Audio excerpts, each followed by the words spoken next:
What's up, YouTube? Today we got a follow-up review on this little ditty, name of which I cannot remember, but I will look it up. It'll be in the title. The thing is so I was breaking down boxes. I accidentally so it's kind of like a convergence of design elements that maybe are not so great all at once, or at least in this case. I really like this piece. I'm going to keep using it, but if you watch right here, you can see it start to flex. Yeah, see it? So I stuck it in this cardboard. It didn't go down very easy, so I just really cranked and got it to fail. And you can actually get this lock to fail fairly easily. This is kind of a light duty piece, as in, I mean, it's just not, it's not like a buck 110.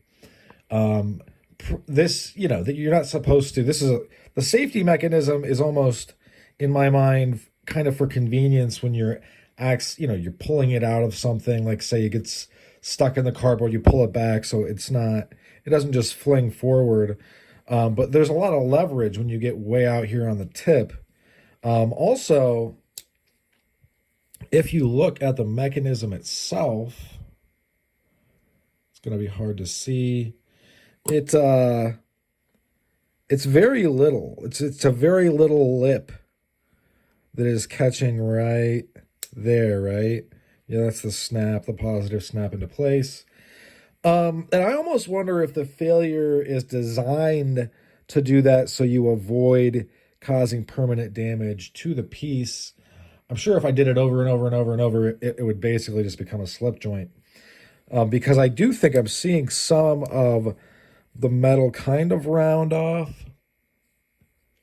It's not going to come up because, I can barely see it. Yeah, it is. You can kind of see in the middle there. Do I dislike this piece now? Am I not going to use it anymore? Au contraire, I will use it even more. But it does kind of illustrate some of the problems with designs like this, where one, you can't tell in the hand if it's what direction it is without looking. I don't know how it got turned around in my hand. I think I had either put it down to pick up some cardboard, or it got turned around in my hand as I grabbed cardboard, right? There's a lot of leverage out here. This lock it's not a beefy lock by any means. And this is kind of a gentleman's carry. I would say medium duty piece. Light duty doesn't really exist in my mind to a knife. And it also, the wiggle isn't bad, and you got to get way out here. But it does have a little bit of a wiggle.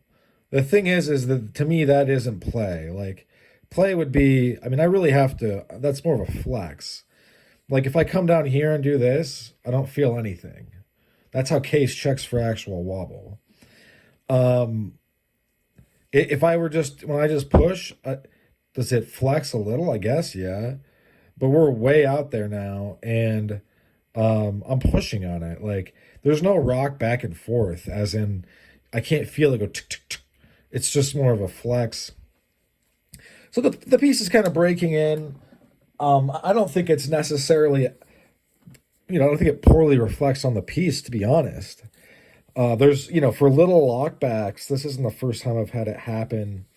Am I glad I only paid 85 bucks for this? Now that it's, I've had a failure on the lock. Yes. So I'm going to try to find, it's so hard to do because, like, I'm using an iPhone, but gosh, I'm going to try to point it out. It's so little that I can't even really point it out. But in any event, just a heads up, you got to be careful with these little lockbacks, especially when you get the leverage way out there and the lock isn't beefy. This isn't a triad lock or tribal lock by any means. This is, it's the lock exists so that, it's more of a convenience thing. But yeah, like I showed you at the start, you can definitely see it flex. All right. See? So yeah, just something to be aware of. All right. That's all she wrote for this one. Thanks for sticking with me to the end. Hope you folks have a great rest of your day. Bye now.